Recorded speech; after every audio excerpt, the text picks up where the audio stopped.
Weedkiller ingredient widely used in U.S. can damage organs and gut bacteria, research shows. New research reveals that Dequid, a herbicide replacing glyphosate in some weedkillers, poses significant health risks. Dequid has been shown to damage gut bacteria, impairing nutrient absorption and potentially leading to inflammation throughout the body. The herbicide also causes irreversible damage to vital organs like the kidneys, liver, and lungs, triggering inflammation and potentially multiple organ dysfunction syndrome. While banned in many countries due to its toxicity, Dequid's use is increasing in the U.S., even surpassing glyphosate in some applications. Studies show Dequid is potentially far more toxic than glyphosate, with concerns raised about its neurotoxic effects and possible links to cancer and Parkinson's disease. Despite this, the EPA has resisted calls for a ban, a decision criticized by some advocacy groups. The lack of regulatory action is attributed to several factors. Weak pesticide regulations in the U.S. mean advocacy efforts are focused on other widely used but controversial herbicides like glyphosate and paraquat. Furthermore, accusations of industry influence and a perceived acceptance of toxic pesticides as a necessary evil within the EPA are also cited as contributing factors.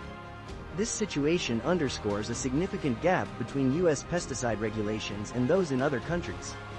While many nations have already banned Dequid, its continued use in the U.S. raises serious public health concerns and highlights the need for stronger regulatory oversight. In our next story, Lenovo Chromebook Plus 14 review, the new king of Chromebooks. Lenovo's new Chromebook Plus 14 offers a compelling blend of performance and affordability. This thin and light laptop boasts a stunning 14-inch OLED screen, available even on the base model for $649. The higher-end configuration, at $749, adds a touchscreen and more RAM and storage, making it a powerful yet budget-friendly option. Powered by a MediaTek Compagno Ultra 910 processor and featuring up to 16 GB of RAM, the Chromebook Plus 14 handles multitasking with ease, outperforming competing Chromebooks in benchmark tests. Its fanless design ensures quiet operation, and the impressive battery life easily lasts a full workday and beyond.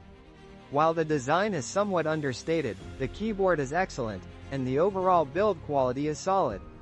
While some Linux app compatibility issues exist due to its ARM-based processor, the Chromebook's performance and features outweigh these limitations for most users.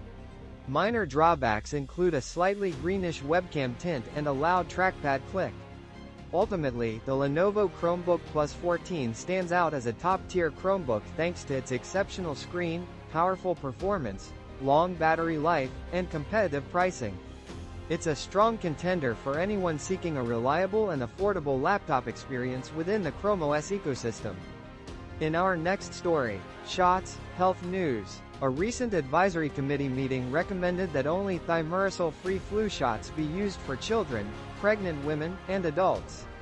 Thimerosal, a mercury-containing preservative used in multi-dose vaccine vials, has been largely absent from flu vaccines for nearly 2 decades.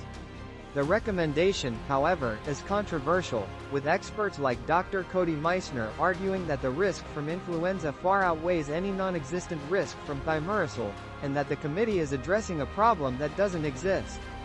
The controversy stems from long disproven concerns linking thimerosal to autism, fueled by a retracted study and persistent misinformation.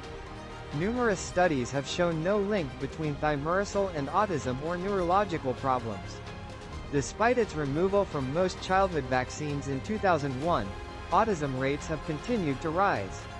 The ethylmercury in thimerosal is quickly processed and eliminated by the body, unlike the methylmercury found in seafood.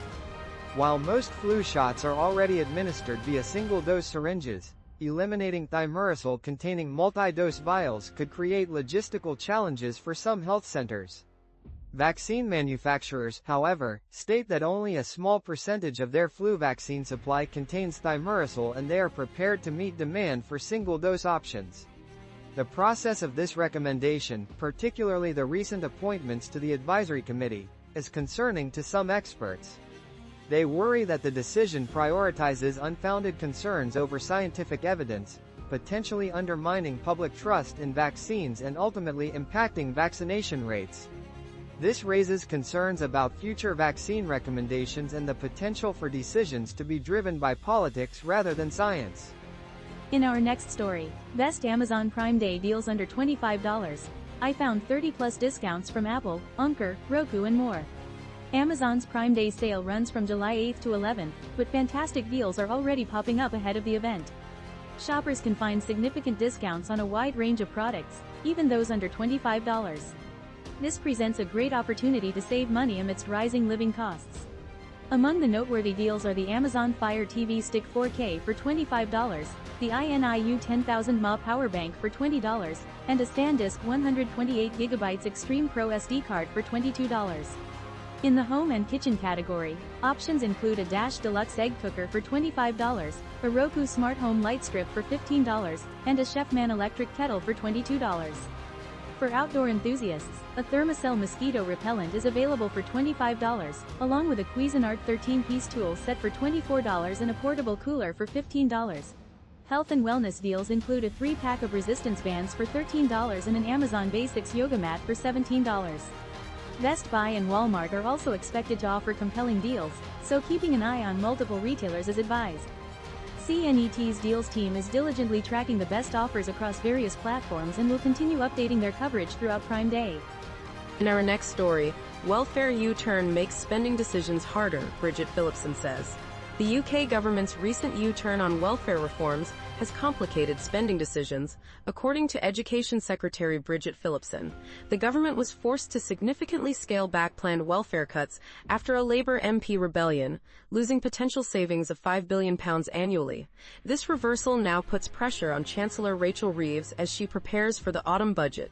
The decision particularly impacts the two-child benefit cap, which limits means-tested benefits to families with more than 2 children born after April 2017.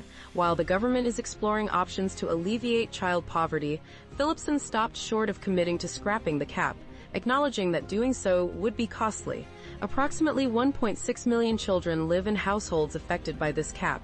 A child poverty task force, led by Phillipson and Work and Pensions Secretary Liz Kendall, is examining various policies, including the removal of the two-child benefit cap. The task force is expected to release a strategy this autumn. While there's significant support amongst Labour MPs for removing the cap, Chancellor Reeves has cautioned against making firm commitments before the budget, hinting that the government faces difficult choices. Despite previous statements suggesting openness to lifting the cap, the recent welfare U-turn has introduced significant financial constraints, making future decisions on child poverty measures more challenging.